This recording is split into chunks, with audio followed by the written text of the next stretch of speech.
우리 사회가 지금껏 겪어보지 못한 아주 큰 도전에 직면하고 있습니다. 바로 초고령 사회로의 진입인데요. 오늘 우리가 함께 살펴볼 소생 커뮤니티가 바로 이 거대한 문제에 대한 아주 놀라운 해법을 제시하고 있거든요. 자, 지금부터 한번 자세히 들여다볼까요? 자, 20.3%. 이 숫자가 뭘 의미하는 걸까요? 이게 불과 1년 뒤, 그러니까 2025년이 되면요. 대한민국 인구 5명 중에 1명이 65세 이상이 된다. 바로 이런 뜻입니다. 공식적으로 초고령 사회에 들어선다는 건데 전 세계적으로도 이렇게 빠른 속도는 본 적이 없을 정도예요. 근데 이게 그냥 인구 구조가 좀 바뀌는구나 하는 그런 단순한 통계 이야기가 아니에요. 이건 바로 우리 주변, 정말 수백만 명의 삶이 걸린 아주 중대한 위기라는 뜻입니다. 맞아요. 이 차가운 통계 숫자 뒤에는요, 정말 많은 어르신들이 겪고 있는 고통스러운 현실이 숨어 있습니다. 빈곤 문제도 있고, 또 깊은 외로움이나 무기력감 같은 그런 문제들이죠. 근데 진짜 안타까운 건요, 많은 분들이 이런 사회적인 문제를 전부 내 탓으로 돌리면서 자존감마저 잃어간다는 사실이에요. 물론 정부도 손 놓고 있는 건 아니죠. 기초연금도 올리고 노인 일자리도 늘리고 여러 정책들이 있긴 합니다.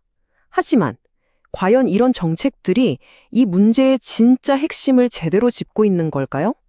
바로 이 지점에서 정책의 의도와 현실 사이에 아주 큰 간극이 보이기 시작합니다. 정부의 목표는 분명 생산적이고 성공적인 노후인데 막상 실제 지원은 어르신들이 진짜로 필요로 하는 것과는 좀 거리가 먼, 어떻게 보면 그냥 베풀어주는 시혜적인 수준에 머무는 경우가 많다는 거죠. 교육 프로그램도 마찬가지예요. 이름만 그럴싸하게 바뀔 뿐 실질적인 변화를 만들어내기엔 역부족이었던 겁니다. 그래서 바로 여기에서 완전히 새로운 접근법이 필요했던 거죠. 바로 그 대안으로 등장한 게 기존의 틀을 완전히 깨버린 소생 커뮤니티의 노년 사회화 교육 프로그램입니다. 이 프로그램의 핵심, 가장 중요한 철학이 뭐냐면요. 바로 이겁니다.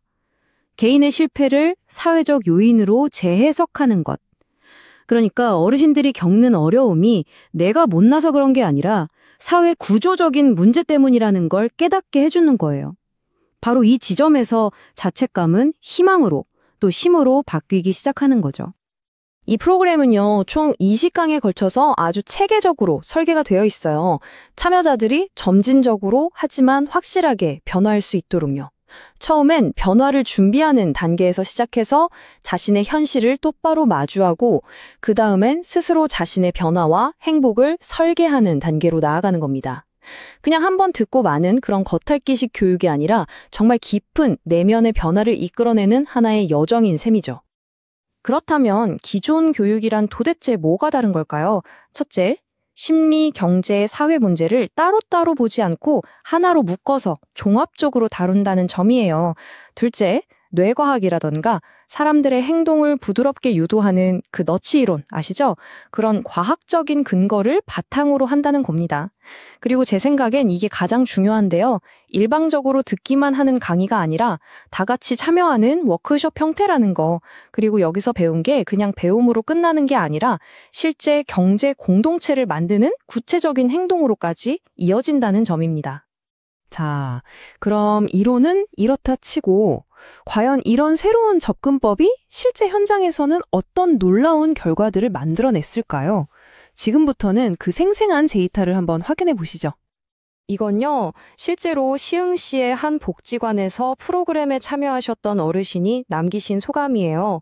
미래에 희망이 생겼다. 와, 이 한마디보다 이 프로그램의 힘을 더 강력하게 보여주는 말이 더 있을까요? 이렇게 감동적인 후기는요, 그냥 감상에 그치는 게 아니라 구체적인 데이터로도 증명이 됩니다. 여기 홍천군 노인복지관 사례를 보면 참여자 10명 전원의 자아 존중감과 생활 만족도가 전부 상승했어요. 단 한 명의 예외도 없이 100%의 참여자가 긍정적인 변화를 경험한 겁니다. 근데 이야기는 여기서 끝나지 않습니다.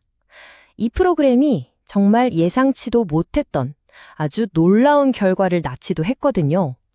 바로 러블리 페이퍼라는 프로젝트를 통해서 노년층과 청년 세대가 아주 자연스럽게 하나로 연결된 거예요. 결과는요, 정말 놀라웠습니다. 폐지를 수집하시던 어르신들과 청년 활동가들, 양쪽 그룹 모두 만족도가 100%였어요. 그런데 진짜 놀라운 건 청년들의 반응이었습니다. 오히려 우리가 힐링이 됐어요. 세대에 대한 이해의 폭이 넓어졌습니다. 라고 답한 거예요. 이게 뭘 의미할까요? 그냥 일방적으로 돕는 관계가 아니라 서로에게 힘이 되어주는 진짜 교류가 일어났다는 거죠. 자, 지금까지는 개인의 변화에 초점을 맞췄는데요.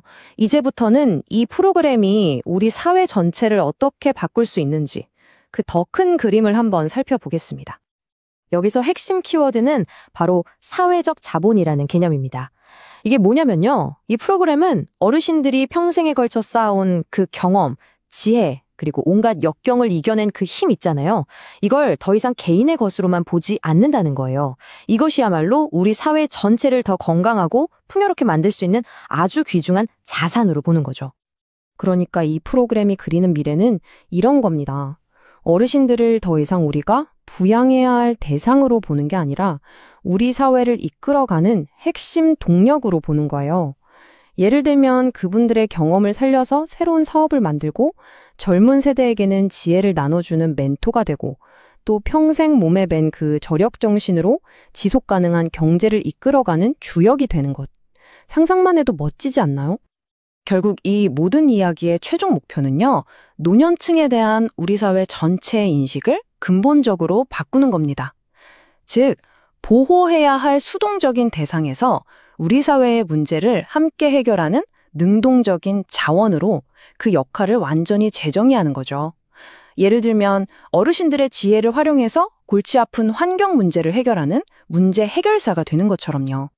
자, 마지막으로 이 질문을 한번 던져보려고 합니다. 어쩌면 지금 우리 사회의 가장 큰 도전 과제로 여겨지는 이 초고령 사회라는 현상이 관점을 딱 하나만 바꾸면 우리 사회의 가장 위대한 자산이 될 수도 있지 않을까요? 노년층이라는 그 거대한 잠재력에 대해서 우리 모두 다시 한번 깊이 생각하게 만드는 그런 질문인 것 같습니다.